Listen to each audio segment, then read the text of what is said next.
Bonjour maman, j'espère que tu vas bien. C'est un plaisir pour moi d'être là encore ce matin, ce soir, ça dépend de quand tu vas suivre, afin de partager encore sur cette série que nous avons commencée. La fois passée, nous avons parlé d'Abigaël et cette fois-ci, nous allons parler d'une autre femme. Mais avant d'aller plus loin, je vais te rappeler que cette série, nous la tenons à la suite de la conférence que nous avons organisée dernièrement à l'attention des épouses des pasteurs. Et le thème, c'était « C'est pour un temps comme celui-ci ». Je vais encore mettre le lien de cette conférence dans la description de cette vidéo. J'espère que tu ne manqueras pas de suivre, de partager, de liker, de commenter, pourquoi pas de t'abonner.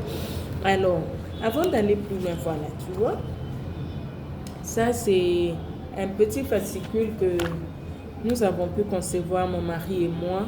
Et le titre, c'est « Épouse de pasteur, femme de destinée pour des temps critiques ». Donc, c'est dans ce petit fascicule que tu vas trouver toutes les histoires dont je suis en train de parler, les histoires de différentes femmes. Il y a l'histoire de Priscille, il y a Jaël, il y a Esther, il y a plusieurs femmes ici. Et j'espère vraiment que en lisant ce petit fascicule, tu seras béni, ta vie sera impactée d'une certaine manière. Alors, si tu en as besoin, écris-moi, on va trouver un moyen de te l'envoyer par ton téléphone, soit en dur si tu es ici. On ne manquera pas de te le partager. Alors, aujourd'hui, nous parlons de Séphora. Tu connais Séphora, n'est-ce pas? Séphora, c'est l'épouse de Moïse. Moïse qui avait été appelé par Dieu pour pouvoir libérer le peuple d'Israël d'Égypte. Alors, après cet appel, ils étaient en chemin, en train d'aller vers Cana, et l'Éternel avait établi une loi selon laquelle tous les mâles devaient être circoncis. Il se fait que Isaac n'avait pas été circoncis. Je ne sais pas pourquoi. Il se fait qu'Isaac n'avait pas été circoncis. Alors, l'Éternel est venu la nuit, pendant que Moïse dormait, pour tuer Moïse parce qu'il n'avait pas accompli le commandement donné par Dieu. Tu peux trouver cette histoire dans Exode 4, de 24 à 26. Je vais lire rapidement. Pendant le voyage, en un lieu où Moïse passa la nuit, l'Éternel l'attaqua et voulut le faire mourir. Séphora prit une pierre aiguë, coupa le prépuce de son fils et le jeta aux pieds de Moïse, en disant « Tu es pour moi un époux de sang. » Et l'Éternel le laissa. C'est alors qu'elle dit « époux de sang » à cause de la circoncision. Ici, on est en train de voir une femme, on peut dire effacée, mais qui nous donne quelques leçons que je vais partager avec nous aujourd'hui. La première leçon, c'est que Séphora était spirituellement vigilante, spirituellement éveillée. La Bible dit que cette histoire se passe la nuit pendant que tout le monde dort, y compris Moïse. Moïse était en train de dormir, mais il luttait avec Dieu dans son sommeil, il luttait avec Dieu dans son esprit endormi. C'est Séphora qui s'est réveillée. Elle a dit, là, c'est Dieu qui est en train de vouloir tuer mon mari parce qu'on n'a pas circoncis Isaac. Et elle l'a fait. En un rien de temps, elle l'a fait, elle a sauvé son mari. Maman, ce que je te demande aujourd'hui, c'est d'être éveillée spirituellement. Ne dors pas. Comme nous le disions pour Abigaël, aujourd'hui nous te le rappelons. Aujourd'hui nous nous rappelons d'être éveillés spirituellement. Ça se passait la nuit, je rappelle. La nuit où tout le monde dort. La nuit où tout le monde est fatigué, tout le monde dort. Mais Séphora a pu discerner la menace qu'il y avait sur son mari. Pourquoi? Parce qu'elle était spirituellement éveillée. Ça, c'est la première leçon. Ne te laisse pas distraire, maman. Ne te dis pas, puisque tu es épouse de pasteur, c'est à lui de prier. Tu peux dormir comme tu veux, tu peux faire tout ce que tu veux, puisque lui est là, il n'a qu'à prier. Non, maman. Dans le cas que nous sommes en train de voir aujourd'hui, Moïse, c'était l'appelé de Dieu. C'était lui le serviteur de Dieu. Mais la personne qui a sauvé le serviteur de Dieu, que l'Éternel lui-même voulait faire mourir, c'est sa femme, Séphora. Maman, tu as une responsabilité. S'il te plaît, ne te laisse pas distraire. Ne te laisse pas dans la léthargie en disant c'est lui le pasteur, c'est lui l'évêque, c'est lui qui n'a qu'à prier. Non, maman, tu n'es pas là par hasard. Tu n'es pas là seulement pour avoir les honneurs de maman pasteur. Non, tu as une mission comme Séphora. La deuxième leçon, c'est que Séphora connaissait les principes de Dieu. Séphora a discerné le temps, elle a discerné la menace, mais elle a aussi compris la cause de cette menace-là.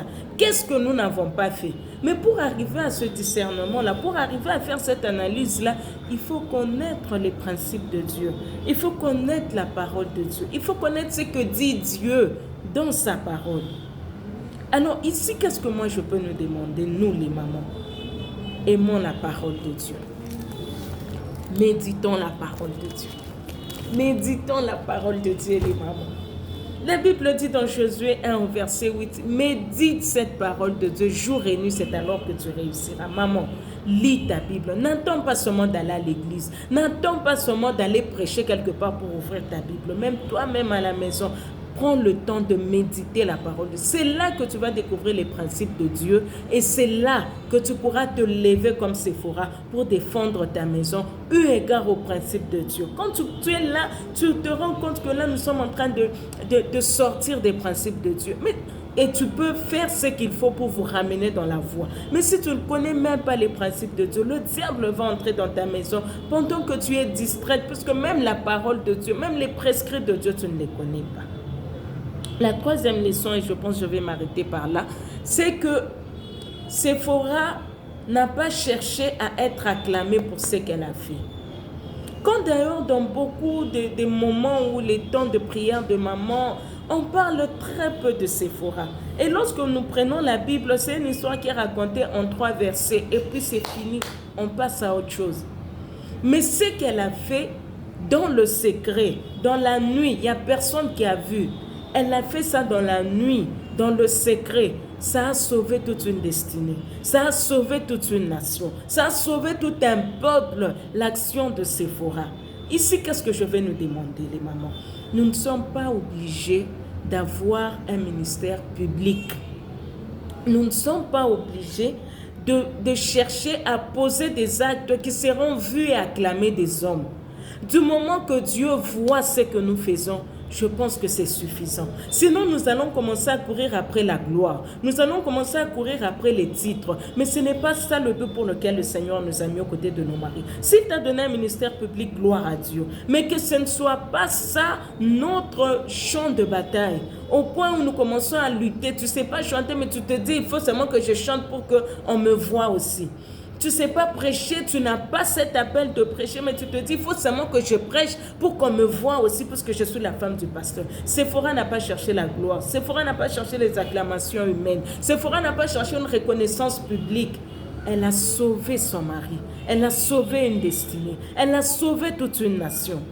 Maman, tu peux être dans le secret, avec tes genoux, avec tes conseils que tu donnes dans le secret, mais tu poses des actes d'impact. Ne cherche pas la visibilité nécessairement. Ne cherche pas nécessairement les acclamations, la reconnaissance publique, mais cherche l'impact de tes actes, maman.